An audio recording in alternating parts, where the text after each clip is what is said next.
কড়া নিরাপত্তার চাদরে ঢাকা হোয়াইট হাউস। কাকপক্ষীর চলাচলেও যেন প্রখর দৃষ্টি, কেননা এই সাদা ভবনেই বসবাস মার্কিন প্রেসিডেন্টের। সেখানেই মধ্যরাতে অস্ত্রধারী যুবকের ঘোরাফেরা।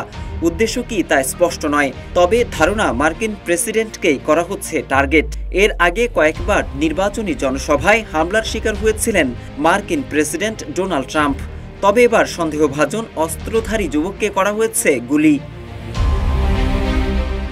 জানা গেছে, যুক্তরাষ্ট্রের স্থানীয় সময় শনিবার মধ্যরাতে হোয়াইট হাউসের আশেপাশে ঘোরাফেরা করছিলেন এক যুবক। পরে তাকে গুলি করে মার্কিন সিক্রেট সার্ভিস। সিক্রেট সার্ভিসের মুখপাত্র অ্যান্থনি গুগলিয়েলমির দাবি, তাদের সঙ্গে কিছুক্ষণ গুলির লড়াইও হয় ওই যুবকের। তারপরেই সিক্রেট সার্ভিসের গুলিতে লুটিয়ে পড়ে ওই যুবক। তবে কি মার্কিন প্রেসিডেন্ট ট্রাম্পকে হত্যার উদ্দেশ্যেই সেখানে গিয়েছিল এই যুবক? এখন যে কোনো ব্র্যান্ডের পুরাতন এসি বদলে নতুন ওয়ালটন এসিতে উপভোগ করুন 25% ছাড়। মার্কিন সিক্রেট সার্ভিস জানায়, অভিযুক্ত ওই ব্যক্তি হোয়াইট হাউসের অত্যন্ত কাছে চলে এসেছিলেন। নিরাপত্তা রক্ষীরা তাকে থামানোর চেষ্টা করলে বন্দুক তাক করেন তিনি।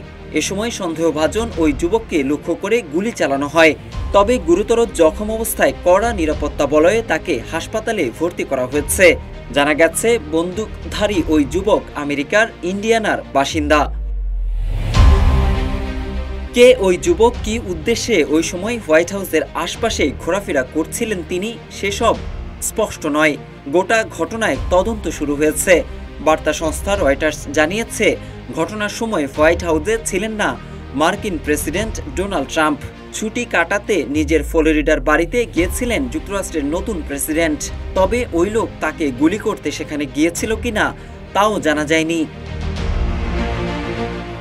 মার্কিন সিক্রেট সার্ভিস বাহিনীটি দেশটির প্রেসিডেন্ট এবং ভাইস প্রেসিডেন্টের সুরক্ষার দায়িত্বে রয়েছে। তারা জানিয়েছে, গোপন খবরের ভিত্তিতে তারা জানতে পেরেছিল ইন্ডিয়ানা থেকে ওয়াশিংটনের দিকে রওনা হয়েছেন একজন যুবক। যে কোনো সময় তিনি আত্মঘাতী হামলা করতে পারেন। এরপরেই সতর্ক হয় সিক্রেট সার্ভিস। হোয়াইট হাউস চত্বরেও জোরদার করা হয় নিরাপত্তা। এরপরেই ঘটে এই ঘটনা। তবে এতে সিক্রেট সার্ভিসের কোনো সদস্য আহত হননি। মোহাম্মদ সাইফুল ইসলাম, ইত্তেফাক।